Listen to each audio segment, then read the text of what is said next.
नमस्कार दोस्तों, आप सभी का एक बार फिर से बहुत बहुत स्वागत है रोथिन्स अकाउंटेंसी क्लासेस पर।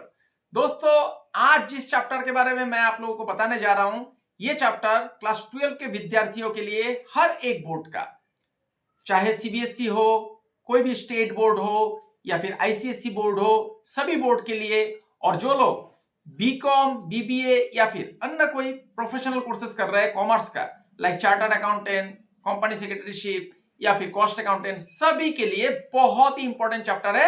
इसका नाम है कैश फ्लो स्टेटमेंट।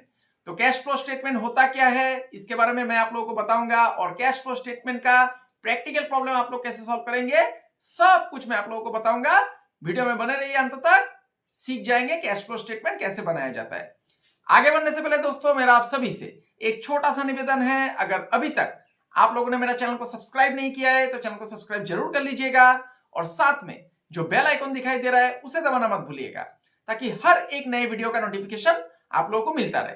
वीडियो अगर अच्छा लगा तो इसे एक लाइक भी कीजिएगा, अपने दोस्तों के बीच शेयर भी कीजिएगा, और हाँ, कमेंट करना मत भूलिएगा।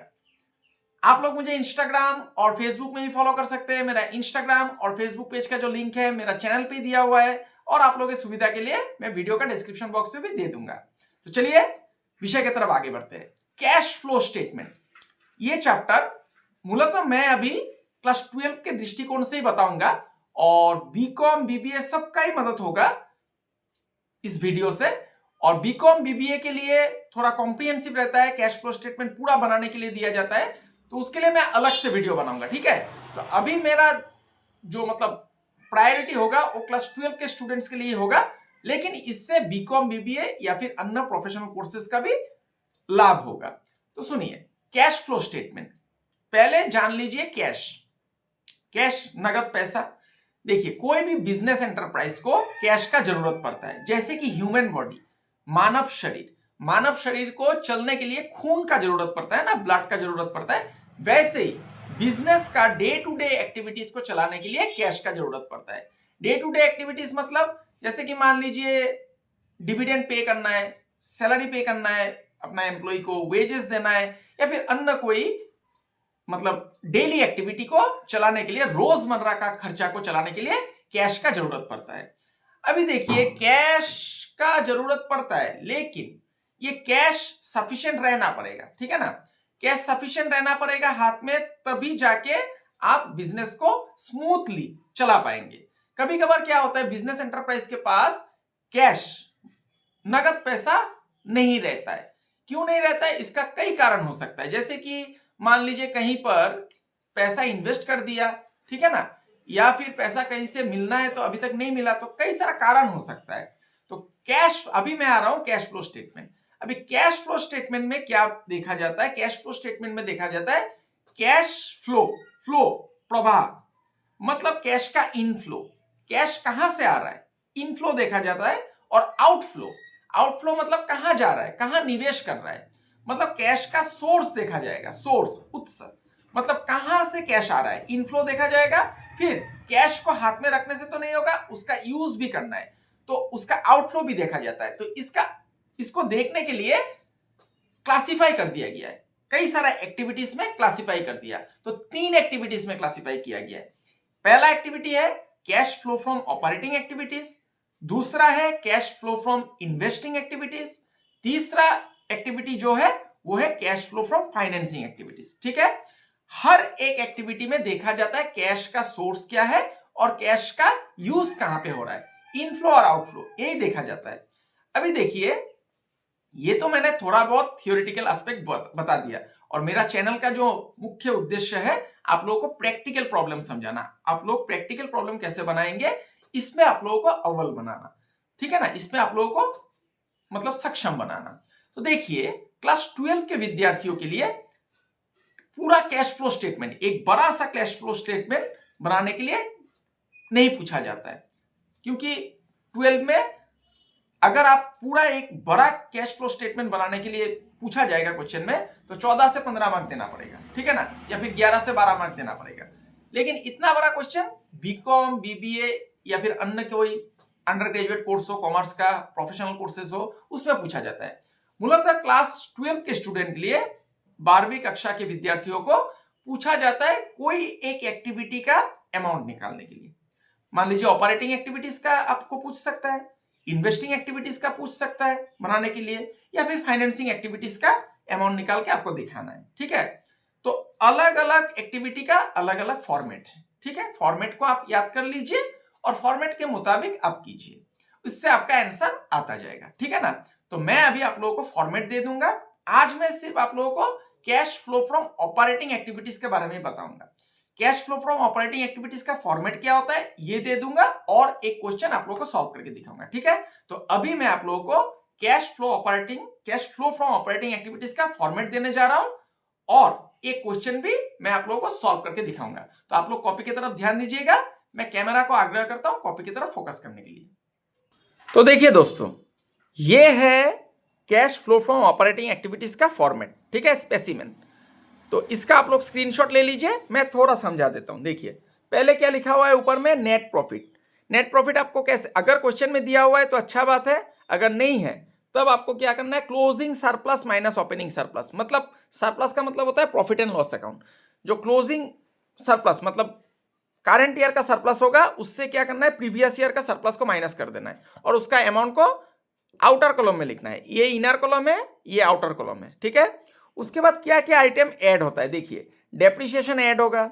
इंटेंजिबल एसेट, इंटेंजिबल एसेट वो सब एसेट होता है जिसको आप लोग छू भी नहीं सकते, देख भी नहीं सकते, जैसे कि गुडविल होता है, कॉपीराइट होता है, पेटेंट, ट्रेडमार्क, ये सब इंटेंजिबल एसेट्स होता है। तो इंटेंजिबल एसेट अगर रिटर्न ऑफ मतलब घटता है तब आपको ऐड करना है। Fictitious assets return of, fictitious asset मतलब बिजनेस शुरू होने के समय अगर कोई खर्चा होता है, बिजनेस शुरू, जैसे कि उदाहरण स्वरूप प्रिलिमिनरी एक्सपेंसेस होता है, हो सकता है under writing commission, discount on issue of debenture, ये सब हो सकता है। ठीक है, उसका भी अमाउंट अगर घटेगा तो फिक्टिशियस एसेट रिटर्न ऑफ होने से आपको ऐड करना है। फिर होता है loss on sale of asset. कोई फिक्स्ड एसेट अगर आप बेच रहे हैं, फिक्स्ड एसेट, ध्यान दीजिए, फिक्स्ड एसेट अगर आप बेच रहे हैं, उससे अगर आपका लॉस हुआ है, आपको कैलकुलेट करना पड़ेगा, करके दिखाऊंगा मैं। ठीक है ना, आप घबराइए मत, करके दिखाऊंगा। पहले आप लोग फॉर्मेट देख लीजिए। फिक्स्ड एसेट बेचने से अगर लॉस होता है तो लॉस को ऐड करना है।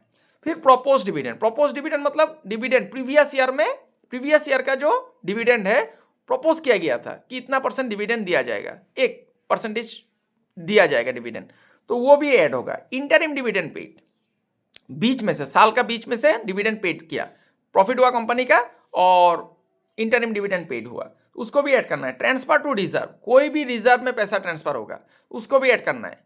कोई भी रिजर्व में मतलब लास्ट क्लोज करंट ईयर से आपको प्रीवियस ईयर माइनस करके देखना है, जो डिफरेंस आएगा वही ट्रांसफर होगा।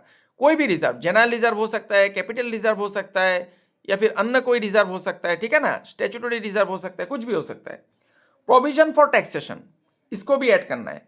इंटरेस्ट ऑन बोरोइंग्स, उधार लिया उसके ऊपर इंटरेस्ट देना पड़ेगा। ठीक है ना, इसको भी ऐड करना है। Premium payable on redemption of preference share oblique debenture, preference share देखिए एक मतलब समय के लिए, एक स्पेसिफाइड पीरियड के लिए इशू किया जाता है। तो प्रीफरेंस शेयर जब रिडीम करेगा, रिडेम्पशन करेगा, उस समय अगर प्रीमियम दिया जाएगा तो उस प्रीमियम को ऐड करना है। वैसे डिवेंचर भी होता है, डिवेंचर एक टाइप का लोन होता है, तो उसको भी जब रिडीम किया जाएगा उसमें अगर प्रीमियम देता है तो प्रीमियम को ऐड करना है। ठीक है, तो ये सारा आइटम ऐड करना है। उसके बाद लेस क्या करना है, अगर इंटरेस्ट रिसीव किया, अगर क्वेश्चन में इंटरेस्ट रिसीव दिया हुआ है तो उसको लेस करना है। लेस मतलब ये ब्रैकेट मैंने दे दिया।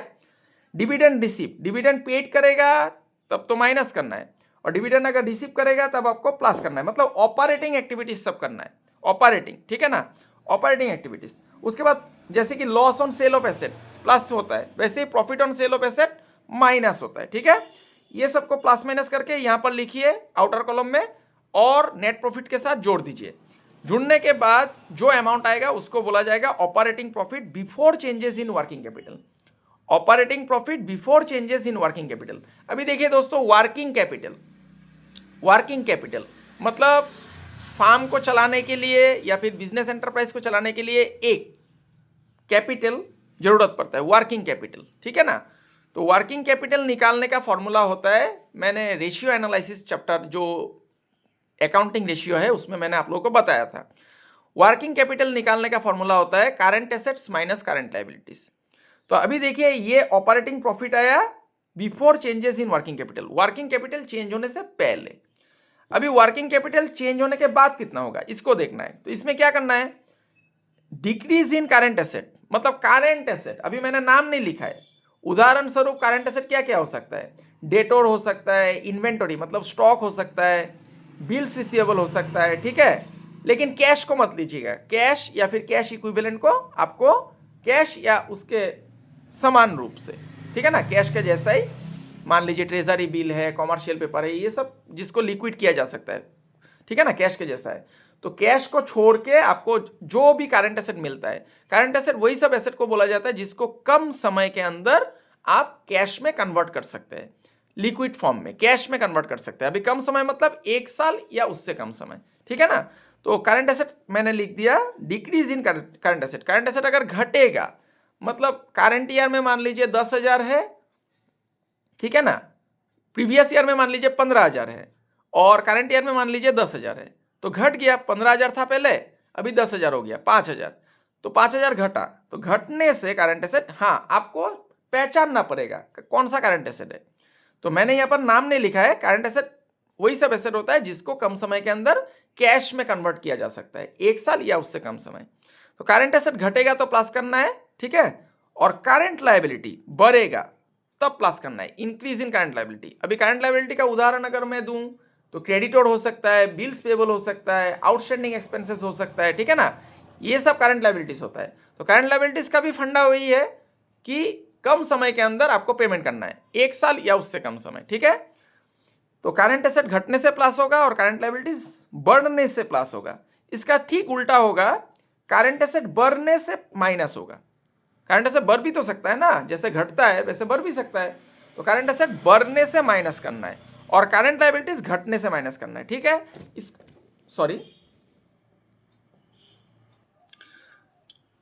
तो आपको क्या करना है, करंट एसेट करंट लायबिलिटी को प्लस माइनस करके बाहर में लिखना है, ठीक है, और ऑपरेटिंग प्रॉफिट जो आया इसके साथ जोड़ना है, ठीक है ना, जोड़ देना है। जोड़ के जो आएगा उसको लिखा जाएगा cash generated from operating activities, ठीक है, cash generated from operating activities, इसको लिख दीजिए।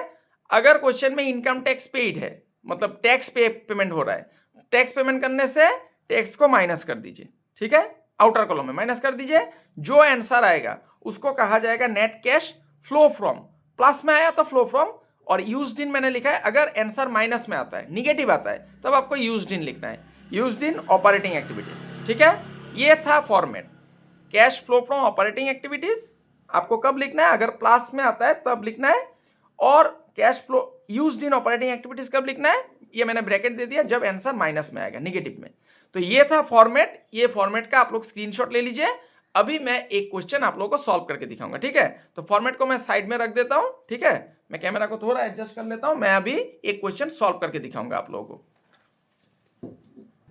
तो देखिए दोस्तों, मैंने एक क्वेश्चन लिख लिया है, ठीक है ना, ये छोटा क्वेश्चन है और साथ में मैंने फॉर्मेट भी रख दिया, क्योंकि फॉर्मेट देख के मैं आप लोगों को समझाऊंगा, ठीक है। तो देखिए क्वेश्चन क्या बोल रहा है, क्वेश्चन का स्क्रीनशॉट ले लीजिए, चलिए थोड़ा सामने कर देता हूं, ठीक है, क्वेश्चन का स्क्रीनशॉट ले लीजिए। तो क्वेश्चन भी साथ में रखूंगा, फॉर्मेट भी साथ में रखूंगा और सॉल्यूशन भी करूंगा। तो क्वेश्चन का स्क्रीनशॉट लीजिए, अभी मैं क्वेश्चन थोड़ा समझा देता हूं। देखिए, from the following balances you are required to calculate cash from operation, ठीक है, मतलब cash flow from operating activities आपको निकालने दिया है, उससे आपका अमाउंट कितना आएगा ये निकालने दिया है। तो देखिए 2019-20 और 2020-21, तो 20-21 हो जाएगा करंट ईयर और 19-20 हो जाएगा प्रीवियस ईयर।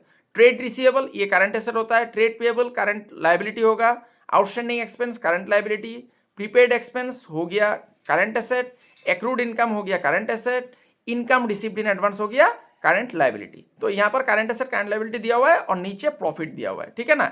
ये सब आइटम नहीं है, intangible assets, fictitious asset, depreciation, ये कुछ नहीं है, सीधा ये एसेट सब दिया हुआ है, करंट एसेट करंट लायबिलिटी। तो सीधा हम लोग का फॉर्मेट कहां से चालू होगा, नेट प्रॉफिट, ये प्रॉफिट दिया हुआ है, ठीक है। और ये सब आइटम को हम लोग स्किप करेंगे क्योंकि क्वेश्चन में नहीं है, ये जो depreciation, intangible asset, loss on sale of asset, ठीक है ना, ये सब आइटम क्वेश्चन में नहीं दिया हुआ है, तो इसको स्किप करना है। सीधा आपको कहां पे आना है, ये operating profit before changes in working capital जो है, इसके बाद से जो करंट एसेट करंट लायबिलिटी है इसको ही देखना है, ठीक है ना। तो चलिए यहाँ इसको ऊपर रख देता हूं थोड़ा, ठीक है, मैं एक पेज ले लूंगा और सॉल्व करूंगा, ठीक है, ध्यान दीजिएगा।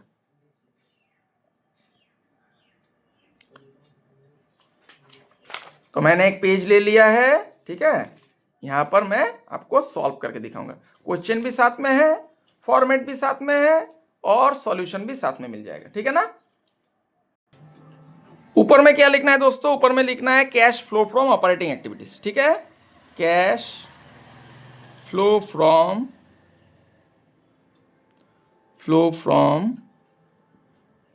ऑपरेटिंग एक्टिविटीज, इतना लिख दीजिए, काफी है, ठीक है। उसके बाद फॉर्मेट बनाइए। घर कैसा बनता है? पहले इनर कॉलम पार्टिकुलर्स होगा, उसके बाद एक इनर कॉलम होगा, उसके बाद आउटर कॉलम, ठीक है ना। बस इतना ही करना है और कुछ नहीं, आसान है। और मैं वीडियो ये सब बना रहा हूँ क्लास 12 का दृष्टिकोण से, मतलब क्लास 12 का परीक्षा जल्दी है, ठीक है ना। तो फरवरी में होगा, तो इसीलिए क्लास 12 में पूरा कैश फ्लो स्टेटमेंट नहीं पूछा जाता है, तीनों एक्टिविटी को लेके अलग अलग से पूछा जाता है। ऑपरेटिंग एक्टिविटी अलग से पूछेगा, इन्वेस्टिंग एक्टिविटीज अलग से पूछेगा, फाइनेंसिंग एक्टिविटीज अलग से पूछेगा। लेकिन अंडर ग्रेजुएट कोर्सेज में बड़ा क्वेश्चन दिया जाता है, तो उसके लिए मैं अलग से वीडियो बनाऊंगा। लेकिन अंडर ग्रेजुएट स्टूडेंट्स जो है, आप लोग भी इसको देखिए वीडियो को, ताकि आप लोग जब पूरा कैश फ्लो स्टेटमेंट बनाने जाएंगे तब यही सब पार्ट वाइज जो मैं वीडियो लेकर के आ रहा हूँ, ऑपरेटिंग एक्टिविटी, इन्वेस्टिंग एक्टिविटीज, फिर आपका फाइनेंसिंग एक्टिविटीज का, सब आप लोगों को क्लियर हो जाएगा, ठीक है ना। तब आप लोग बना पाएंगे। सॉरी, दिखाई दे रहा है दोस्तों? ठीक है, चलिए।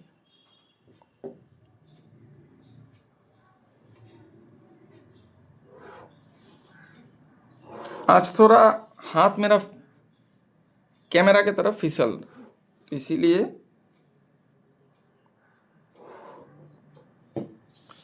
हो गया। क्वेश्चन दिखाई दे रहा है सबको, और फॉर्मेट भी साथ में है, ठीक है ना। फॉर्मेट साथ में है, देखिए फॉर्मेट मैंने साथ में रखा है और क्वेश्चन भी साथ में रखा है, ठीक है। चलिए अभी बनाते हैं क्वेश्चन को।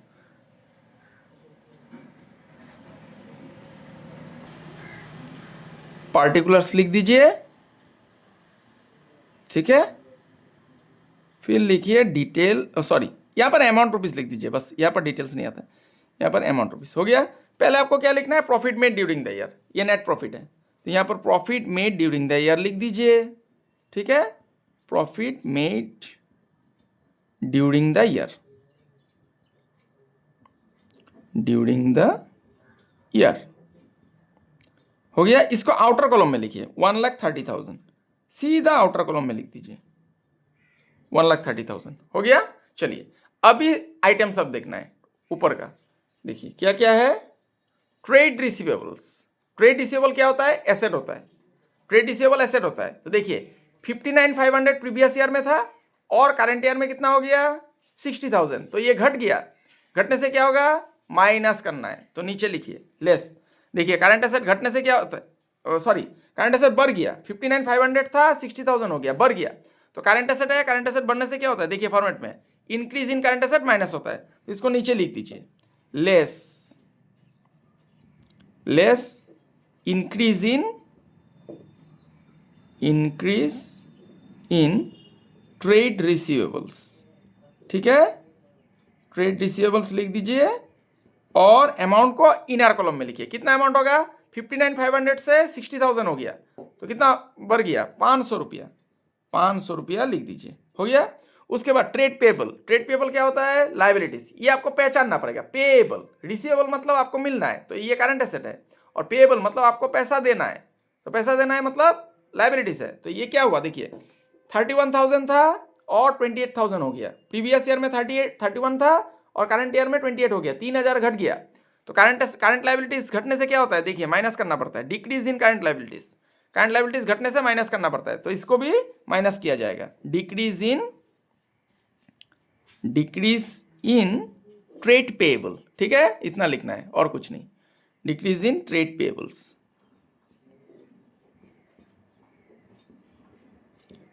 कितना रुपया होगा? 31 था 28,000 हो गया, ठीक है ना। 31,000 था 28,000 हो गया, तो कितना घट गया? 3,000 रुपया, 3,000 रुपया घट गया, ठीक है। दिखाई दे रहा है सबको? चलिए उसके बाद आउटस्टैंडिंग एक्सपेंसेस, आउटस्टैंडिंग, आउटस्टैंडिंग मतलब बाकी है, ठीक है ना, आउटस्टैंडिंग मतलब अभी तक बाकी है, पैसा नहीं दिया है, तो ये करंट लायबिलिटीज है। आउटस्टैंडिंग एक्सपेंस क्या हो रहा है दोस्तों, देखिए पहले 1200 था, 1200, उसके बाद कितना हो गया, 1000 हो गया, तो ये भी घट गया, करंट लायबिलिटीज घट रहा है, घटने से माइनस होगा, डिक्रीज इन आउटस्टैंडिंग एक्सपेंसेस। आपको पहचानना है कौन सा करंट एसेट है, कौन सा करंट लायबिलिटीज है। करंट लायबिलिटीज घट गया तो माइनस करना है, बढ़ गया तो प्लस करना है। Decrease in outstanding, decrease in outstanding expenses हो गया, कितना रुपया घटा, 1200 से 1000 रुपया हो गया, 200 रुपया घट गया, ठीक है, 200 रुपया लिख दीजिए, हो गया। उसके बाद prepaid expenses, prepaid, prepaid expenses मतलब पहले दे दिया खर्चा, तो ये करंट एसेट होता है। ये देखिए ये क्या हो रहा है, 700 रुपया था 800 रुपया हो गया, तो ये भी बढ़ गया, प्रीपेड एक्सपेंस करंट एसेट 700 से 800 हो गया, बढ़ गया, तो करंट एसेट बढ़ने से क्या होता है, ये भी माइनस होता है, ठीक है ना, ये भी माइनस होगा, तो इसको भी लिखना है, increase in prepaid expenses, increase in prepaid expenses हो गया, कितना रुपया बढ़ गया, 100 रुपया, 100 रुपया लिख दीजिए, हो गया। उसके बाद एक्रूड इनकम, एक्रूड इनकम मतलब आपने इनकम किया है, ठीक है ना, लेकिन अभी तक रिसीव नहीं किया, तो उसको आप बाद में रिसीव करेंगे, तो इसको ये करंट एसेट होता है। एक्रूड इनकम क्या हुआ था, देखिए 750 था प्रीवियस ईयर में और 600 रुपया हो गया, 750 था 600 रुपया हो गया, तो घट गया, करंट एसेट घटा है। करंट एसेट घटने से क्या होता है, प्लस होता है, देखिए डिक्रीज इन करंट एसेट, तो इसको प्लस करना है, ऐड डिक्रीज इन, लिख दीजिए एक्रूड इनकम, ठीक है, decrease in accrued, ACCRUED, accrued income हो गया, कितना रुपया घट गया, 750 से 600 रुपया हो गया, 750 से 600 हो गया, तो 150 रुपीज घट गया, 150 रुपीज आपको प्लस कर देना है, ठीक है। उसके बाद देखिए income received in advance, income पहले रिसीव कर चुका, ठीक है ना, तभी तो और नहीं मिलेगा, तो इसको करंट लायबिलिटी कहा जाता है, ये करंट लायबिलिटी है। कोई भी इनकम अगर पहले रिसीव कर लेता है तो वो करंट लायबिलिटीज होता है। ये क्या हो रहा है, देखिए 250 था प्रीवियस ईयर में, ठीक है ना, 19-20 में 250 था, और अभी कितना हो गया, 20-21 में 300 रुपया बढ़ गया, 250 से 300 हो गया, बढ़ गया, तो करंट लायबिलिटी है ये, करंट लायबिलिटी बढ़ गया तो प्लस करना है, देखिए increase in current liability, current liabilities बढ़ने से प्लस होता है, तो इसको क्या लिखना है, इंक्रीज इन इनकम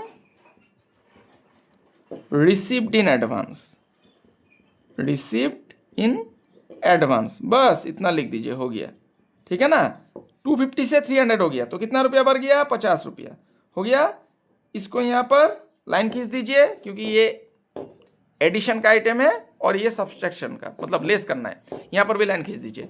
ये दोनों को जोड़ने से कितना हो जाएगा, 200 रुपया, 200 रुपया आउटर कॉलम में लिख दीजिए, फिर यहाँ पर भी एक लाइन खींच दीजिए, और ये सबको जोड़िए, 3500 और 300, 3800 रुपया, 3800 यहाँ पर बिठा दीजिए, ठीक है, यहाँ पर एक लाइन खींचिए और ये दोनों को जोड़ लीजिए, 1,30,200, ठीक है, 1,30,200, यहाँ पर कॉमा दे दीजिए, देखने में सुंदर लगेगा, देखने में अच्छा लगता है। अभी 1,30,200 से आपको 3,800 माइनस करना है, ठीक है, ये ब्रैकेट दे देता हूँ, 1,30,200 से आपको 3,800 माइनस करना है, तो कितना आएगा दोस्तों, 1,30,000 से पहले मैं 3,000 को माइनस करता हूँ, 1,27,000, ठीक है, 1,27,000 से मैं 800 रुपया माइनस करता हूँ, ठीक है ना, 1,27,000 से 800 रुपया माइनस करने से 1,26,200 और 200 रुपया है, 1,26,400 आपका आंसर आ गया, 1,26,400, ये हो गया आंसर, ये है प्लस में आया,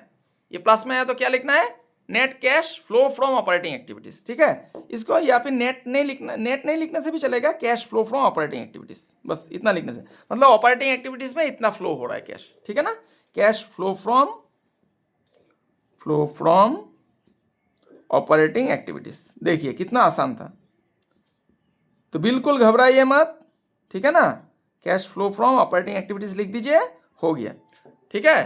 तो देखिए सॉल्व हो गया, ये फॉर्मेट को थोड़ा याद रखिए, फॉर्मेट याद रखने से आप लोग आसानी से कर पाएंगे।